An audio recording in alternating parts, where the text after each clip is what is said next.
Good day everyone, my name is Ana Luisa B. Poncia from BESED 3A at ngayon ipapaliwanag ko kung paano hinubog ng pamilya, edukasyon at paglalakbay ni Jose Rizal ang kanyang makabayan hadikain. So dito makikita natin kung paano nakaapekto ang kanyang kabataan, ang mga pangyayari sa mundo at ang kanyang pag-aaral sa Europa sa kanyang paniniwala at mga isinulat. So tara at simulan na natin. So number 1, paano ba hinubog ng pinagmulan ng pamilya at maagang edukasyon ni Rizal ang kanyang makabayan hadikain? So si Jose Rizal ay lumaki sa isang pamilyang edukado at may takot sa Diyos. So bata pa lang siya, tinuruan na siya ng kanyang ina na si Teodora Alonso na magbasa ng mga aklat tulad ng El Amigo de los Niños at Biblia. So dahil dito, naagang nahasa ang kanyang hilig sa pagbabasa at pagsusulat na naging pundasyon ng kanyang pagiging makabayan. So isang halimbawa na lang nito ay ang makulong ang kanyang ina ng walang malinaw na dahilan. So dahil dito, nakita niya kung paano nagdurusa ang mga Pilipino sa ilalim ng pamamahala ng mga Espanya. Kaya lumakas din ang kanyang pagnanais na ipaglaban ng hustisya at karapatan ng kanyang mga kababayan. So dito, sa murang edad, natutunan din niya na hindi patas ang sistema sa Pilipinas. Kaya naman, sinikap niya maging matalino at masipag sa pag-aaral upang balang araw makahanap siya ng solusyon sa mga problema dito sa Pilipinas. Number 2, paano nga ba nakaapekto ang mga pangyayari sa mundo noong ika-19 na siglo at pamamahala ng mga Espanyol sa Pilipinas sa buhay at mga akda ni Rizal?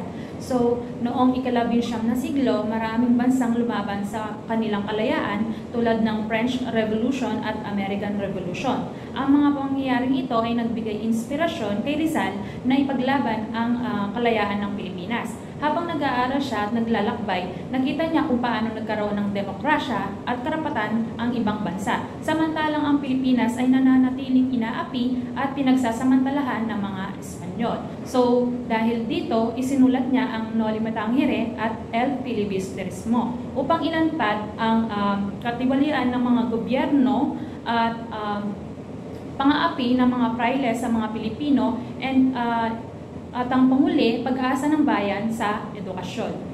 Si Rizal mismo ay nakaranas ng diskriminasyon, hindi siya tinanggap sa Universidad ng Santo Tomas bilang medical na estudyante dahil siya ay Pilipino. And dahil dito, lalo niyang isinulong ang edukasyon bilang paraan upang magising ang bayan sa katotohanan. Number 3, paano nga ba nakatulong ang mga paglalakbay at pag-aaral ni Rizal sa Europa sa kanyang intelektual na pagunlad at paninindigan para sa reforma ng Pilipinas? So dito, nang magpunta si Rizal sa Europa, nakita niya kung paano pinamamahalaan ang isang maunlad at malayong lipunan. Natutunan niya dito na hindi lamang dahas ang solusyon sa pagbabago, kundi edukasyon at tamang impormasyon. Habang nag-aaral sa Madrid, nakilala niya ang iba pang mga Pilipinong reformista tulad nila Marcelo H. Del Pilar at Graciano Lopez Jaime.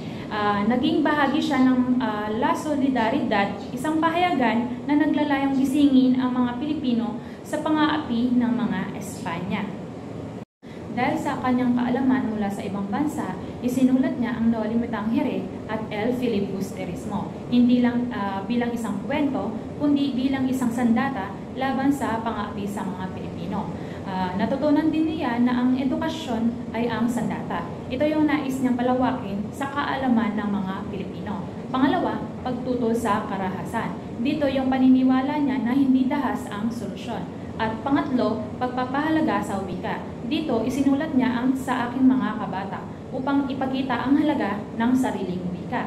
So, sa kabuuan, makikita natin na ang pagiging makabayan ni Rizal ay nahubog dahil sa kanyang pamilya, edukasyon, karanasan sa pang-aapi ng mga Espanyol, natuto siya mula sa mga pangyayari sa mundo at ginamit niya ang kanyang talino upang ipaglaban ang karapatan ng mga Pilipino sa pamamagitan ng panulat at edukasyon.